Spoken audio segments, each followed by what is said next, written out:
சுதந்திர தினத்தை முன்னிட்டு தலைநகர் டெல்லியில் பலத்த பாதுகாப்பு ஏற்பாடுகள். நகரின் பல்வேறு பகுதிகளில் தடுப்புகள் அமைத்து போலீசார் விடிய விடிய சோதனை.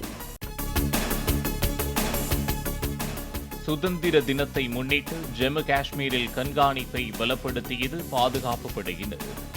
மாநிலம் முழுவதும் முன்னெச்சரிக்கை நடவடிக்கையாக வாகன சோதனைகள் தீவிரம்.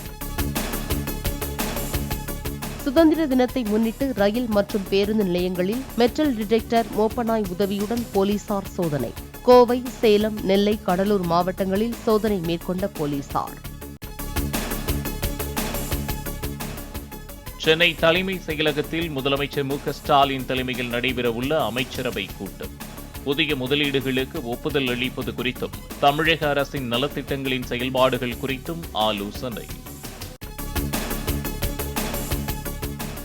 44,125 கோடி ரூபாய் மதிப்பில் 15 முதலீட்டு திட்டங்களுக்கு தமிழக அமைச்சரவை கூட்டத்தில் ஒப்புதல். புதிய முதலீட்டு திட்டங்கள் மூலம் 24,000 பேருக்கு வேலைவாய்ப்பு கிடைக்கும் என அரசு விளக்கம். இந்தியாவின் கல்வி மையமாக தமிழ்நாடு தொடர்ந்து திகழ்வதாக தேசிய தரவரிசையை சுட்டிக்காட்டி முதலமைச்சர் மு.க.ஸ்டாலின் கருத்து. உயர்கல்வியின் தரத்தில் பிற மாநிலங்களை விட தமிழ்நாடு சிறந்ததாக விளங்குவதாகவும் வலைப்பதிவு. சுதந்திர தினத்தன்று ஆளுநர் மாளிகையில் நடைபெறும் தேநீர் விருந்தை புறக்கணிப்பதாக திமுகவின் தோழமை கட்சிகள் அறிவிப்பு. ஆளுநர் பதவிக்காலம் முடிந்தும் அந்த பதவியில் தொடர்வது அரசமைப்புக்கு எதிரானது என காங்கிரஸ், சிபிஐ, சிபிஎம் மற்றும் மதிமுக குற்றச்சாட்டு. நீலகிரி, கோவை மாவட்டங்களின் ஓரிரு இடங்களில் இன்று மிக கனமழை பெய்ய வாய்ப்பு. தேனி, திண்டுக்கல், ஈரோடு, தென்காசி உள்ளிட்ட 6 மாவட்டங்களில் ஓரிரு இடங்களில் கனமழை பெய்யக்கூடும் என்றும் வானிலை மையம் தகவல். சென்னை மற்றும் புறநகரின் ஒரு சில பகுதிகளில் இன்றும் நாளையும் இடி மின்னலுடன் கூடிய மிதமான மழைக்கு வாய்ப்பு. வானம் ஓரளவு மேகமூட்டத்துடன் காணப்படும் என்று வானிலை மையம் தகவல். நிதி நிறுவனம் நடத்தி பண மோசடி செய்த வழக்கில் இந்திய மக்கள் கல்வி முன்னேற்றக் கழகத்தின் தலைவர் தேவநாதன் கைது. 50 கோடி ரூபாய்க்கு மேல் மோசடி செய்ததாக 100க்கும் மேற்பட்டோர் அளித்த புகாரில் பொருளாதார குற்றப்பிரிவு போலீசார் நடவடிக்கை. தேவநாதனின் மயிலாப்பூர் இந்து சாஸ்வத நிதி நிறுவனத்தில் முதலீடு செய்த அனைவருக்கும் நீதி கிடைக்க வேண்டும் என அண்ணாமலை வலியுறுத்தல். திமுக அரசின் நிர்வாக தோல்வியை சுட்டிக்காட்டும் பாஜக கூட்டணி கட்சிகளை அச்சுறுத்தும் முயற்சியாக தேவநாதன் கைது செய்யப்பட்டிருந்தால் அதனை கண்டிப்பதாகவும் கருத்து. 1ஆம் வகுப்பு முதல் 12ஆம் வகுப்பு வரையிலான பாடப்புத்தகங்களின் விலையை 45% வரை உயர்த்தியதற்கு அன்புமணி கண்டனம்.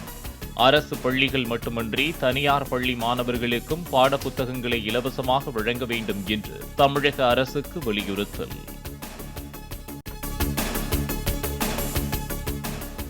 திருவள்ளூர் மாவட்டம் சோழவரம் அருகே தனியார் சோப் நிறுவனத்தில் ஆக்கிரமிப்பில் இருந்த 150 கோடி ரூபாய் மதிப்பிலான நிலத்தை மீட்ட வருவாய்த்துறையினர். ஆம்ஸ்ட்ராங்குடன் ரவுடி நாகேந்திரன் தரப்புக்கு முன்விரோதம் ஏற்பட்ட நில விவகாரம் தொடர்பான விசாரணையில் சோப் நிறுவனத்தின் ஆக்கிரமிப்பு கண்டுபிடிப்பு. வேலூர் மாவட்டம் தோளப்பள்ளி ஊராட்சி மன்ற தலைவர் கல்பனாவை தகுதி நீக்கம் செய்து மாவட்ட ஆட்சியர் உத்தரவு. உள்ளாட்சித் தேர்தலின் போது ஆதி திராவிடர் என போலி சாதிச் சான்றிதழ் கொடுத்தது உறுதியான நிலையில் நடவடிக்கை. பேருந்து கட்டணத்தை உயர்த்துவது குறித்து தனி ஆணையம் அமைக்க தமிழக அரசிடம் எந்த கருத்துருவும் இல்லை என போக்குவரத்து துறை மறுப்பு. பொதுமக்களுக்கு இடையூறு ஏற்படுத்தும் எந்தவொரு திட்டமும் செயல்படுத்தப்படாது என்றும் விளக்கம். டிஎன்பிஎஸ்சி தலைவராக மூத்த ஐஏஎஸ் அதிகாரியான எஸ்.கே. பிரபாகர் நியமனம். பதவியேற்றதிலிருந்து 6 ஆண்டுகள் அல்லது 62 வயது வரை பதவியில் இருப்பார் என அறிவிப்பு. புதுச்சேரியில் அரசு பள்ளி இடஒதுக்கீட்டில் எம்பிபிஎஸ் பயிலும் மாணவர்களின் முழு கல்விச் செலவையும் அரசே ஏற்கும். சட்டமன்றத்தில் கல்வி அமைச்சர் நமச்சிவாயம் அறிவிப்பு.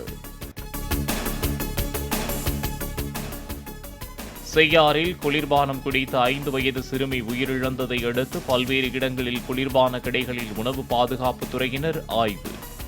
திருவண்ணாமலை, காஞ்சிபுரம், திருவள்ளூர், கிருஷ்ணகிரியில் காலாவதியான குளிர்பானம் உள்ளதா என அதிகாரிகள் சோதனை. 15 நாள் மட்டும் தாங்கணும்னா ஒரு மோர் என்ன ஆட் பண்றீங்க?